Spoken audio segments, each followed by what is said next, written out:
Welcome back to Orca Boats. In episode 11, we're going to permanently glue this boat together.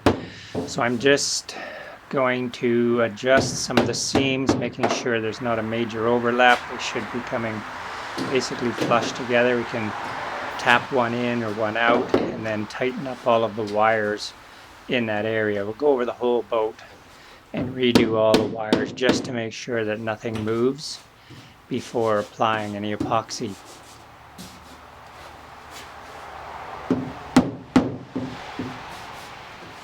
And with the stem, just want to look at it from above and make sure it's a nice straight stem line. Again, we can push plank in or out. And then moving on to the transom.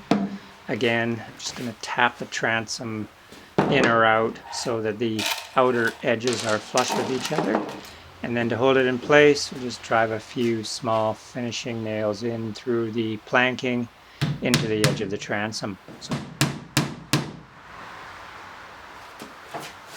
And once we're happy that everything is lining up nicely and it's all tightened down, it's time to start filling seams with epoxy. So I've just mixed up some epoxy with a slow cure hardener, giving me lots of working time, pouring it into a small syringe, and begin by injecting the unthickened epoxy into all the seams. This allows the seam and the edge of the plywood to soak up a little bit of epoxy before we apply any thickened epoxy to fill the seams.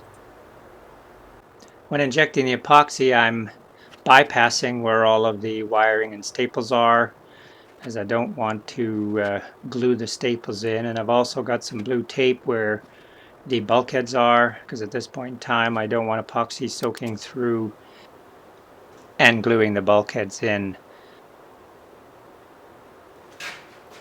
Once all the seams are filled with unthickened epoxy, I'm just taking the rest of my epoxy batch, using some epoxy fillers, and then injecting that into all the seams, filling the seams nicely so that it's standing a bit proud. We can sand that off later. Then follow up with a chisel stick and cleaning up the excess.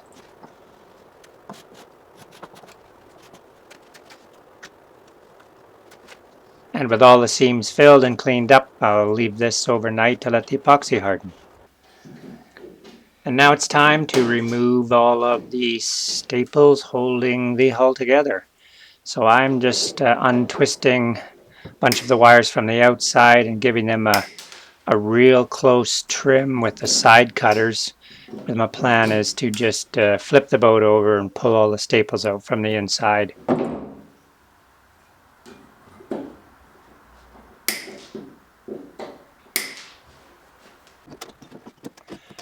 This was a very slow and tedious process. I didn't want to be pulling the staples out from the outside because I was concerned that any of the wires that were a little bit bent and hard to pull might be damaging some of the holes, and we were looking for a bright finish on the inside.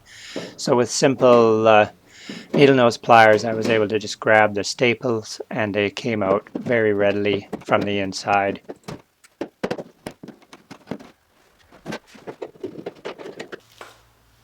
And now it's time to install the in-wale for the transom.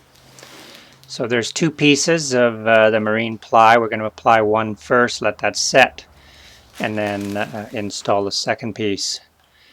I'm just gluing on some tabs. This will help in aligning the first layer level with the top of the transom and the planking and outwales.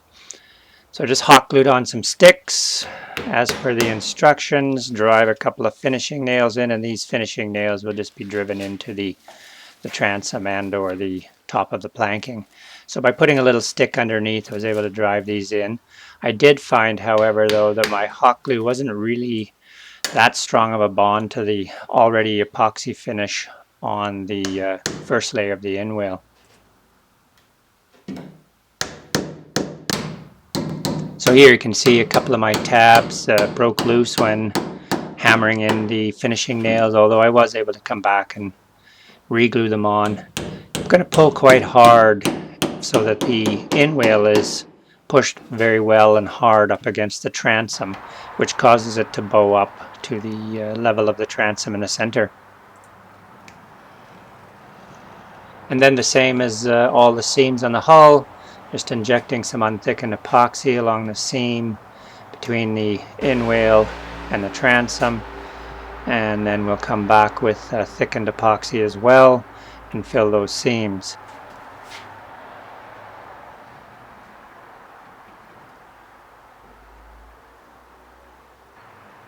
Because the larger gap between the transom and the hull panels is on the inside, I'm just going to inject the thickened epoxy from the inside of the boat, and we'll let that set. These will all come back and get filleted later.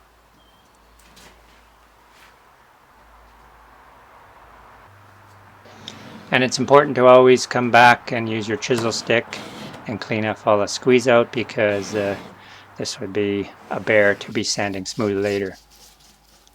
So we let that all set up overnight, and now it's time to install the second layer of the transom inwale. So I'm just going to apply again unthickened epoxy to the bare plywood. So with the bare wood primed, now just going to add some adhesive filler to the rest of the epoxy, stir it up really well to a good thick mayonnaise consistency, and then apply that all over the second layer so we can glue it in.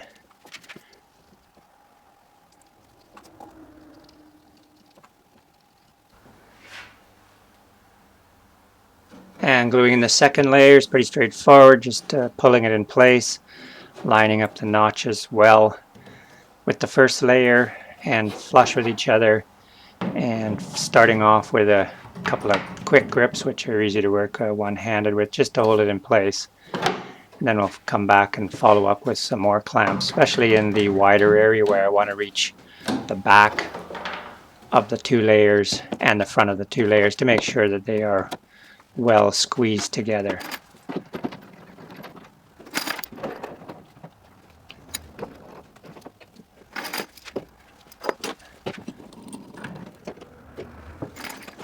And now that it's all clamped in place, again, we'll just leave that for a good 24 hours for the epoxy to harden. We can take those clamps off and clean up any edges with some sandpaper. And again, thanks for watching. Be sure to hit the subscribe button and click that little bell so you'll be notified of any future videos and other videos that are being produced at Orca Boats.